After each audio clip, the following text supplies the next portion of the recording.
Hirap pala maggawa ng content saka marami ng views sa YouTube. Hirap pala pagka wala kang alam sa mga ganitong bagay. Nahihirapan ako. Nagpalit na ulit ako ng panibagong account para lang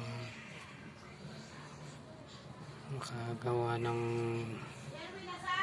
maraming subscribe saka views sa YouTube. Mahirap pala pagka gantong hindi ka marunong.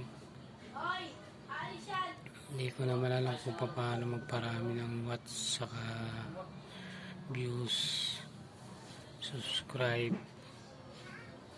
saka kung kasi ito mabilis mapuno yung storage ng cellphone ko, kaya nahirapan din ako. Kaya hindi ko alam kung paano gumawa ng YouTube. Baka po meron nakakalam dyan na pwedeng makatulong kung paano. Baka pwedeng po ako matulungan.